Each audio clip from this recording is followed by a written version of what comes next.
Alrighty guys, so here's going to be mag attempt number 2 for the 53L. This mag here actually came off of my 59 LS, and it had sporadic spark issues going on, and it would just randomly die, weird stuff going on, but I think I already fixed the problem. Remember them washers I was talking about in the other part when I was dealing with the mag? Well, the points was sliding back and forth, and I'm sure that was causing issues. That would not be good. So I took the washers out of the other mag and put in here, and everything seems to line up. Now I'm just getting to the point of the story here where I clean the points and see what happens. This mag did have spark.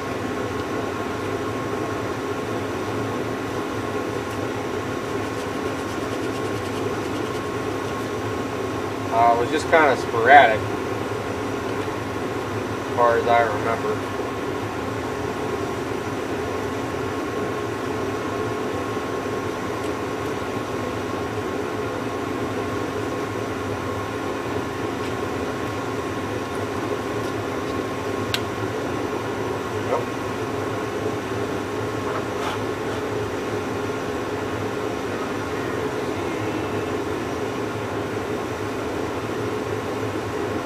I got the most of it. Just realized I forgot to tighten this screw over here.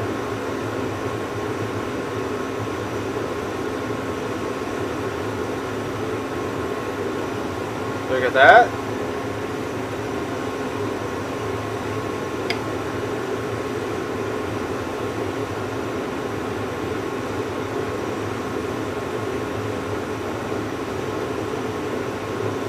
What do you guys think? Did I check the point yet?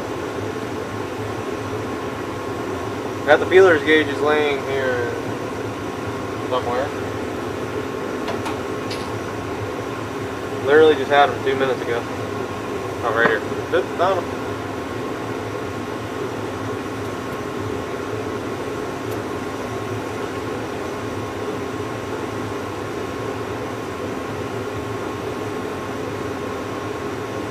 The gap is actually a little bit on the tight side.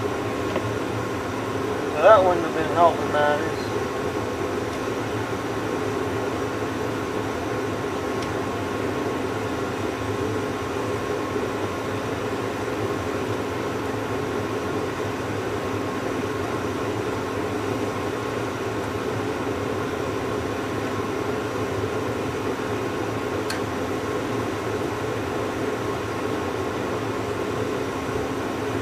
Gap in it now.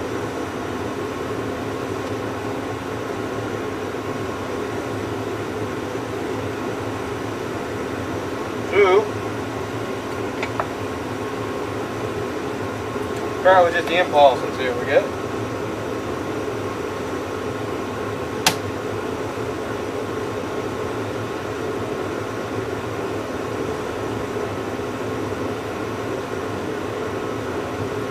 To be honest with you guys, I don't think I saw anything here. I don't think I did. Alright.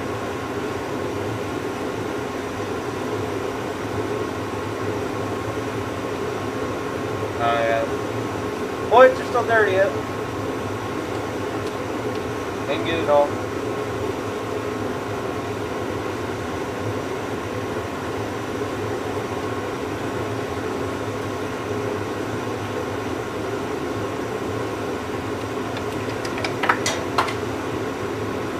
I don't know how many times I've dropped that spark plug. I'd be surprised if it actually works right when I put it in the tractor. Okay, so you still got a bunch of crud off the points, and on the bottom side too. So,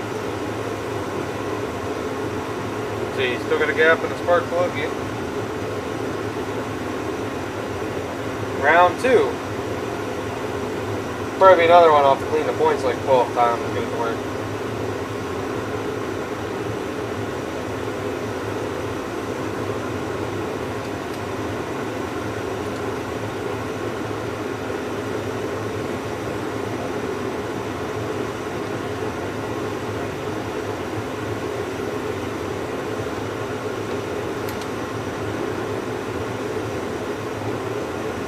The impulse isn't perfect. Nice. Oh, good.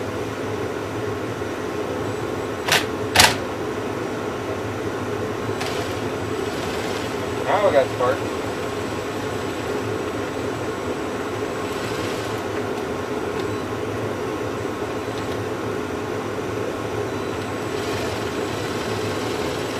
I think you guys can see that hopefully, but looks like we got a pretty good spark in it.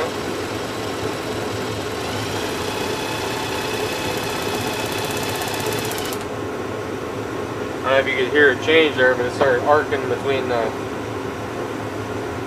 case in there. So we should have good spark now. So I'll throw this on the tractor and see if we got spark and impulse. For all I know, this could have a magnetized air, but when it does catch, it does appear to work.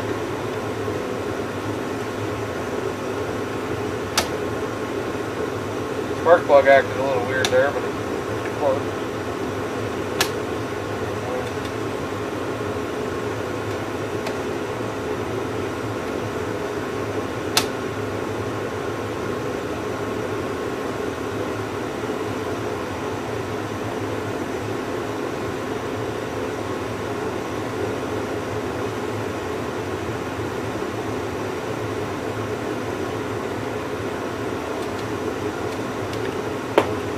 So, we got the spark.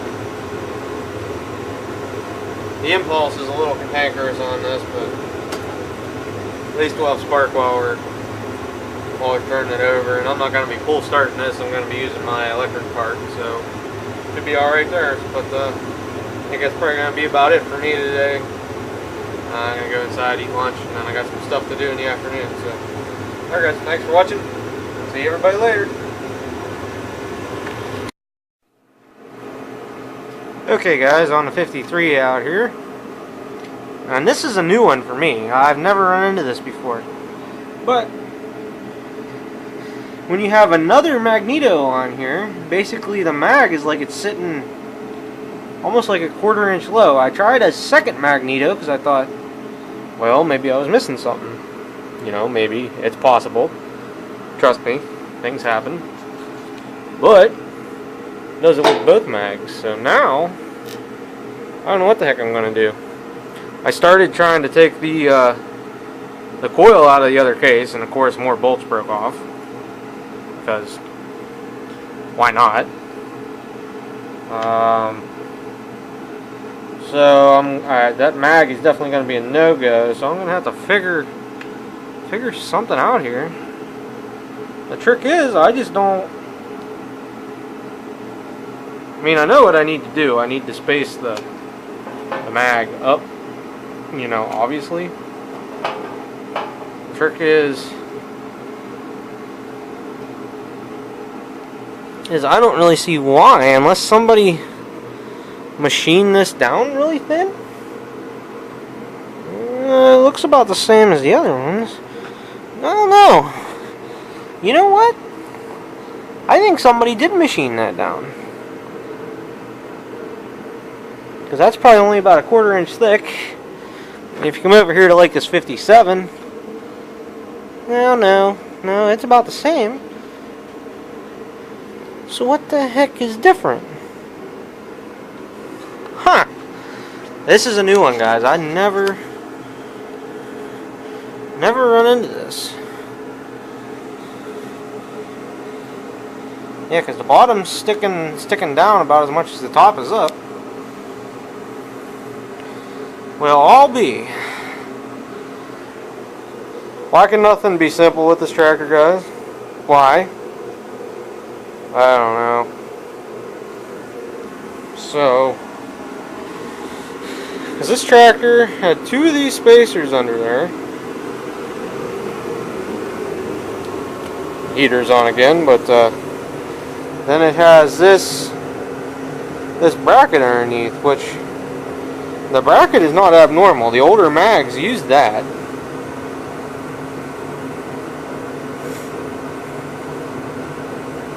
I'm pretty sure because basically what you could do is you could orient this so it either, well, I don't know if you guys are in the light enough, but you could spin it, you know, 90 degrees if you had a sideways old school style mount, or if you had the newer style mount like this is set up for it. So now I really don't know what to do now, because basically a normal mag won't bolt on that tractor. And I broke, both these two screws broke off. I heated the case up on those. I heated the case up. The one top screw came out. I heated the case up down here, and it broke off down in. So I'll be stuck drilling and tapping that one, but it could be handled. There's one of the bolt heads down in there. It's still hot. As you guys know, aluminum dissipates heat pretty good. And so that one's broke off. Where you guys at? Where you guys at? There you go. That one's broke off down in a little bit. And that one's about flush. So I don't know. Interesting, very interesting. And all you guys thought working on tractors was easy. Nuh-uh. Nope, not always the case. So I try sticking them two thin shims should do a little bit of something, but you're gonna need more than that. I'm trying to think if I had a piece of steel floating around about yay thick, because it has to ground. Do I have a piece of steel? I thought I used to. I may have used it. Oh, you know what I used that bracket for? Fixing snowplow handles. That's what it was. I could munch this piece of drive shaft flat. That would probably be about right. This will be a all else fails plan. Thought I had more steel floating around like that. It's probably here somewhere in my cluster, but boy, this tractor is fighting me every step of the way. Maybe it's a sign, just leave it alone and part it out. I don't know. You guys know I have a hard time doing that. Yeah, I'll keep monkeying, see what I come up with. Maybe I'll now I do have some more machines I can measure here. Take the mag off, measure the center line. I still don't know what would make it different. They didn't change the transmissions, and the mags were always the same, I thought. Oh well. Back to you guys when I figure something out. Alrighty guys, so it's the next night.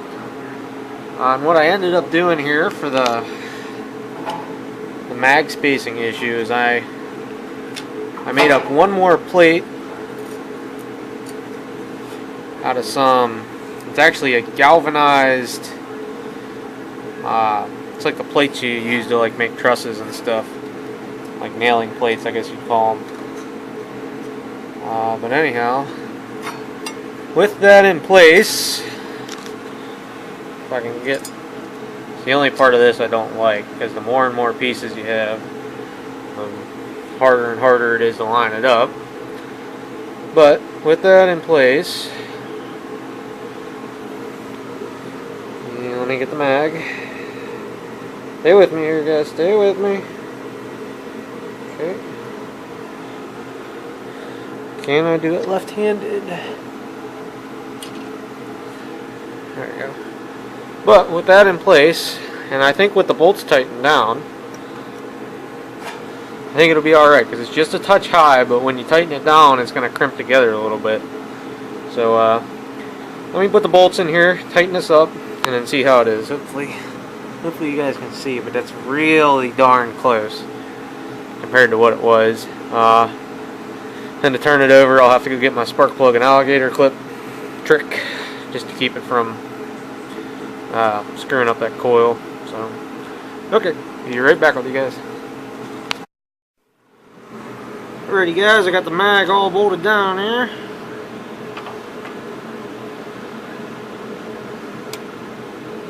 I heard the impulse drop in. That arc. Intake.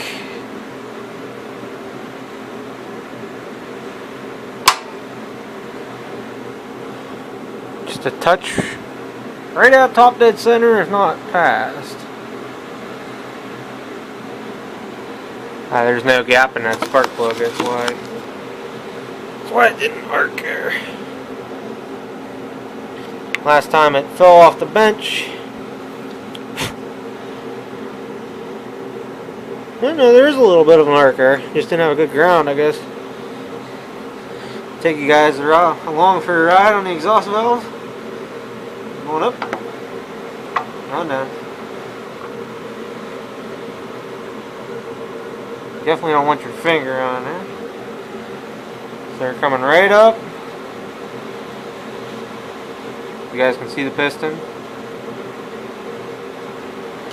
The impulse didn't latch in that time. Tricky impulses.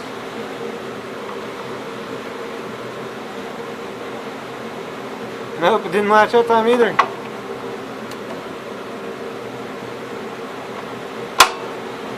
Right at top dead center.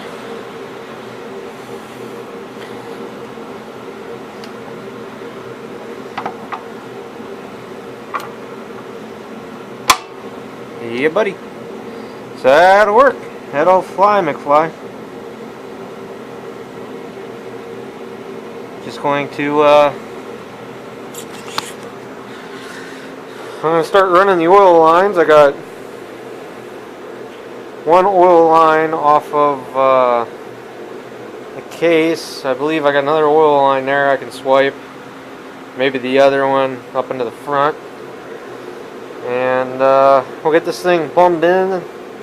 I'll put a new filter on it, and then I'll add oil, and I'll start turning it over. And that way I get oil up through all the bearings and everything. Now I don't have a good gauge as far as I know. I think this one is junk completely.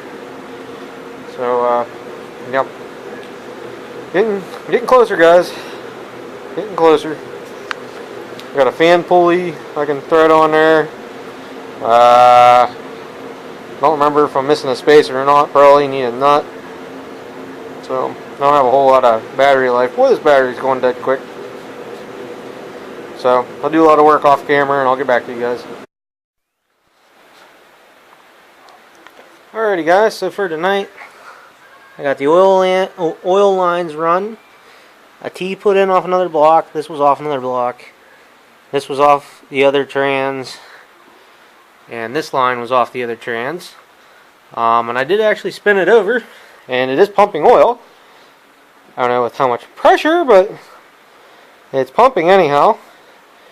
And I've been turning this over a good bit, and it looks like it's been working. I'd put some PB Blaster down in here. So,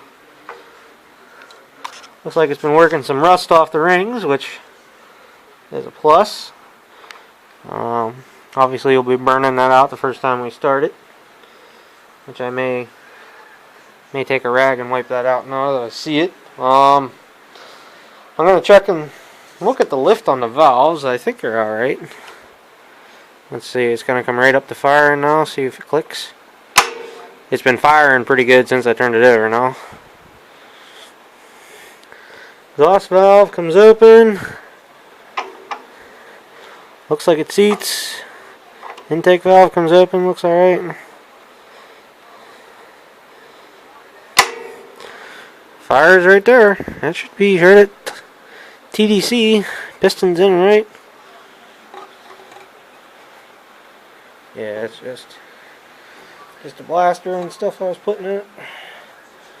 It's kind of like a rusty oil, more or less. Basically all the damage is already going to be done to this motor, regardless of what I do at startup. But I did want to prime it before I had the motor firing, and then I was putting load on rod and the piston that way, which that's what wears the rod bearings and the bushings out and stuff. But everything seems like it's good. The mag seems like it's working. I mean, I cranked it over for a good solid 5 minutes anyhow with the drill. I still did not put the pulley on the crank down there, which is on my list of things. I don't have my light over here tonight on this side, but do that. Fan pulley, put a fan belt on, and a carb and throttle linkage. This one has no hole at all for a throttle. That's kind of weird. Oh, you know what this is, guys? This is a right-hand handlebar on the left. That explains why it fits kind of strange. That explains it. Okay. Just look at it. Right there's the holes. It's funny, I just now noticed that. Go figure. So, maybe there ain't no reason to change the handlebar. What the hell? I'll figure out some way to rig up a throttle, even if it's just at one constant RPM. That'd be good enough to test it. Put the cylinder head back on, find enough head bolts to make it work. And then, hopefully Friday night here, this is Thursday night, we'll see how this baby will run. You guys won't see this till middle of next week or something. I still got to do Christmas videos, reflecting on 2018, all kinds of stuff going on yet, guys. So anyhow, thanks for watching. We'll see everybody later. Have a good one. Merry Christmas.